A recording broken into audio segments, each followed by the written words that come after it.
1965년 5월 16일 오후 4시 반경 강원도 춘성군, 지금은 춘천시다. 사북면 춘천호에서 보트를 타고 화전 사이를 옮겨다니며 마물 캐던 처녀들이 목 잘린 여인의 몸뚱아리가 나체로 물속에 꼿꼿이 서 있는 것을 발견하고 기겁하였다. 처녀들이 불이 나게 마을로 돌아와 마을 사람들을 데리고 왔더니 시체 주변에서 악취가 났다. 시체를 확인만 하고 건지지 않은 채 경찰에 신고했으며 시신을 인양해보니 참혹하게 훼손되어 있었다. 신원은 춘성군 출신이며 술집 접대부로 일했던 당시 32세 이강순이었다. 부검 결과 피해자는 숨진 지 4개월 만에 발견되었다.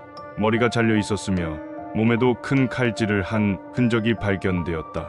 양손은 친넝쿨로 묶었고 양말만 신은 채로 양쪽 발이 새끼로 묶여 있었으며 새끼줄에 큰 돌이 매여 있었다. 몸통을 발견한 지 나흘이 지나서 수색 끝에 스웨터에 쌓인 머리가 발견되었는데 얼굴은 알아볼 수 없게 훼손되어 있었다.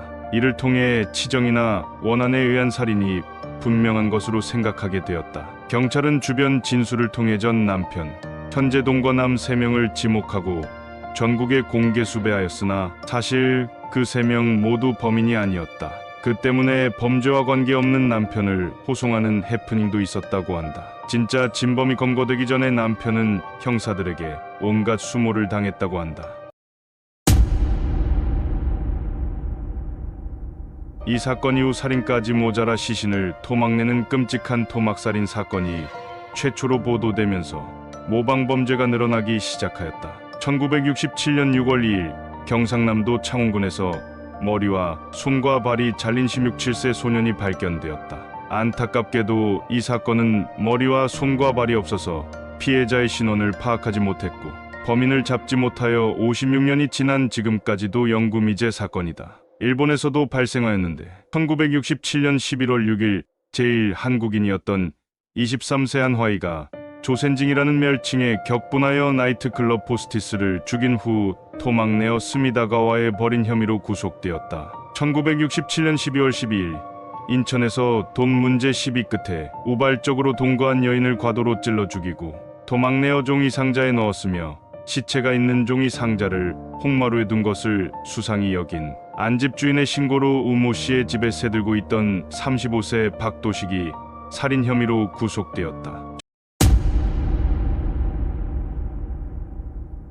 1965년 대한민국을 뒤집어놨던 일명 춘천호 엽기 살인 사건이었다. 문제는 사체의 신원을 확인하는 일로 부패 상태로 보아 사망한 지 한 달 이상 된 것으로 추정됐다. 사체의 머리 부분이 없어 신원을 확인하는 일은 쉽지 않고 부패가 심하게 진행된 상태라 지문 채취도 실패했다. 수사팀은 잠수부를 동원해 물속을 수색, 사체 발견 나흘 만에 머리 부분을 찾았다. 얼굴 역시 코와 귀가 예리한 흉기로 도려져 있었고 훼손이 심했다. 춘천호에서 사체가 발견됐다는 소식을 듣고는 가출한 동생을 찾던 이순례 씨가 수사팀을 찾아왔다. 동생이 가출한 이후 찾아다니다가 혹시나 싶어 수사팀을 찾아왔다며 유품 속의 노란색 스웨터를 지목하며 내가 동생에게 빌려줬던 옷이라고 증언했다.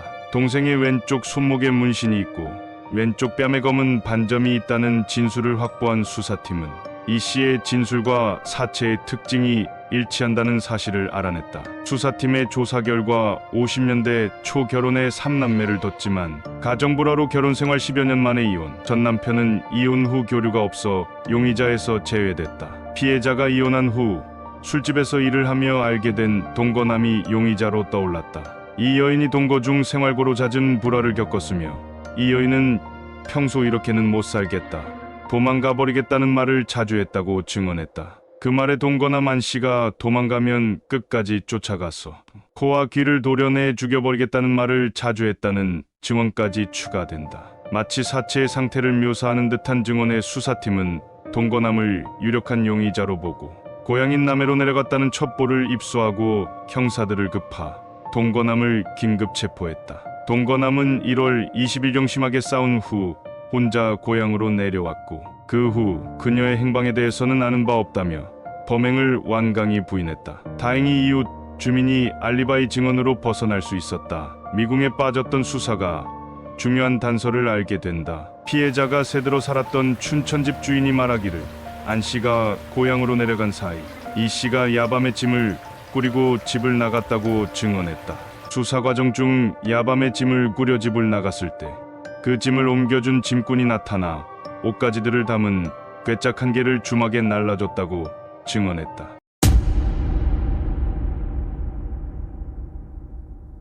탐문 수사하던 중 임동익의 평소 성격이 극히 포악해 주변에 그를 두려워하는 사람들이 많았다는 증언을 수집했다. 수사팀은 임동익이 원래부터 피해자 여인과 잘 아는 사이로 같은 마을에 살다가 이사를 갔다는 것에 주막이 마지막 행적임을 알아내고 유력 용의자로 판단하였고, 임동익은 묵비권을 행사하며 애를 먹이다 끈질긴 추궁에 범행 일체를 자백했다. 사체 발견 4개월여 전에 이 여인을 살해했다는 내용이다.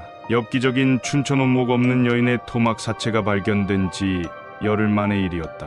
대부분의 춘성군 경찰이 이 씨의 남편을 의심하였던 반면 박 형사와 최 형사는 또 다른 범인이 범행을 저질렀을 가능성에 무게를 두며 이 여인이 살고 있던 집의 김모 씨로부터 이 여인의 이삿짐을 날라주려 했다는 진술을 들으며 만편 장천명의 알리바이를 확보했다. 그리고 김승원 씨를 계속 추궁하여 이 여인의 행적을 알아낸 결과 마지막 행적이 임동익의 주막에 있었다는 진술을 확보하였으며, 임동익의 자백을 받아내 이 사건은 4개월 만에 해결되었다. 1965년 1월 27일 밤, 이강순 씨는 남편 정찬명 씨를 이사가기 전에 농사자금을 만들어 오라고 남편의 고향인 경상남도 남해군에 내려보냈었다.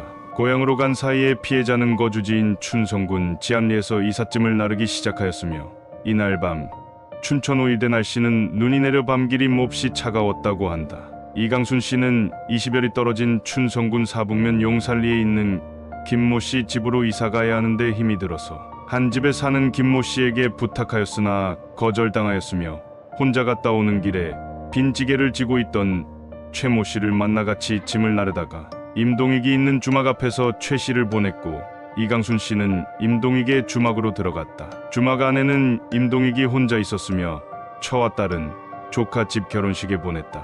이강순 씨는 술을 자청했으며 이 여인의 모습에 반한 임 씨와 막걸리 4대를 함께 마시고 한 방에 따로 누웠으나 임 씨가 이 여인을 건드린 것이 화근이었다.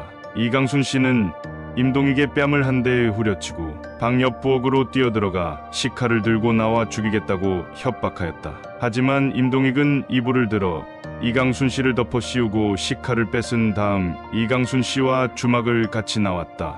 하지만 임동익은 이강순이 모르게 헛간에 있던 낫을 허리춤에 감추고 있었다. 임동익은 이 씨와 같이 300여 미터쯤 갔을 때 이 여인은 잘못했다고 도로 돌아가자고 하자 임동익은 이를 거절하고 살해 협박과 함께 이 씨를 강제로 끌고 갔다.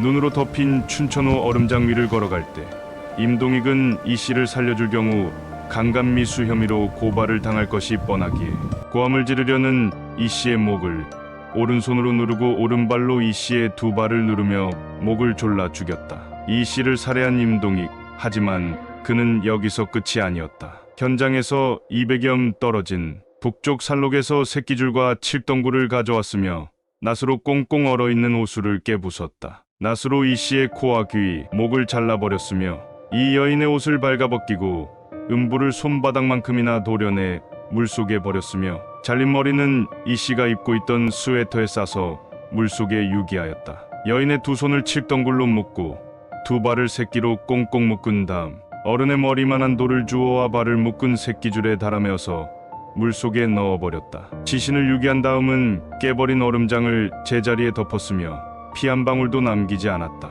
임동익은 범행 후 2개월여 동안 평소와 다름없이 술집을 운영하며 아무렇지도 않게 살았는데, 날씨가 풀리던 3월 중순경 춘성군 서면에 있는 집을 팔고 마을 사람들에게 서울로 올라간다는 말을 남기고 도주하였다. 하지만 임동익은 체포되기 전까지 춘성군 사북면에 있는 지인집의 방을 하나 빌려 생활했다. 범행에 사용한 낫은 아궁이에 넣어 태우고 쇠망치는 다음날 엿과 바꿔 먹었다고 하는 등 증거물의 행방을 묻는 수사팀을 헷갈리게 했는데, 수사팀의 재조사 결과 낫은 이웃집 헛간에서 피해자가 옷을 담았던 궤짝은 강원도 화천에서 발견됐다. 이렇듯 임동익은 완전 범죄를 꿈꾼 듯했다. 수사 기록에 따르면 현장 검증에서 임동익은 일말의 뉘우침 없이 현재 심경이 어떠냐는 질문에 나는 달려드는 호랑이를 사자가 물어치운 것뿐이다 라고 답했다. 범인 임동익은 재혼한 부인과 14살 된 의붓딸을 두고 있는 가장이었다. 범인 임동익은 황해도 재령군 장동면 출신으로 재령농업실업학교를 졸업하고 일본 제국 육군에 자원 입대하여 오장에까지 진급했으며 태평양 전쟁 때 남양군도 전투에도 참전했다고 한다. 8.15 광복 후 1947년 월남에 충청남도 서산군 인근에서 뱃사공 일을 하며 어업에 종사하다가 목수 일을 배워 생업으로 삼기도 했다. 그 뒤 연평도 주재 북한 공작대원으로 근무하다가 대한민국 육군에 입대해 6.25 전쟁 때 제1군단 소속으로 참전했다. 그는 수년간 여러 소속을 전전하며 전쟁에 참여했던 탓인지 평소 살인에 거리낌이 없고 난폭한 성격을 지녔다고 하며 집념과 고집 또한 매우 강했다고 한다. 그의 전처는 6.25 전쟁 때 납북당했다. 살인 시체유기 횡령 등 죄목이 붙었으며 피고인 임동익에게 사형을 선고하였다. 임동익은 감옥에서 종교 생활을 하며 아내와 딸에게 참회의 편지를 보냈지만 해방 이후 최악의 흉악범죄를 저지른 살인자에게 아무런 동정도 하지 않았다. 1965년 이전까지는 토막살인이라는 개념이 없었다가 이 사건 이후 토막살인이라는 개념이 생겼으며 유교적인 성향이 강하기 때문에 시체를 훼손한다는 것은 당시 사회에서 천인공노할 일이었다. 물론 지금도 토막살인이라는 범죄는 용서받을 수 없는 범죄다. 결국 임동익은 1968년 4월 23일 서울구치소에서 처형되었다. 그의 나이는 당시 46세였다. 피해자 여성분의 명복을 빕니다. 감사합니다.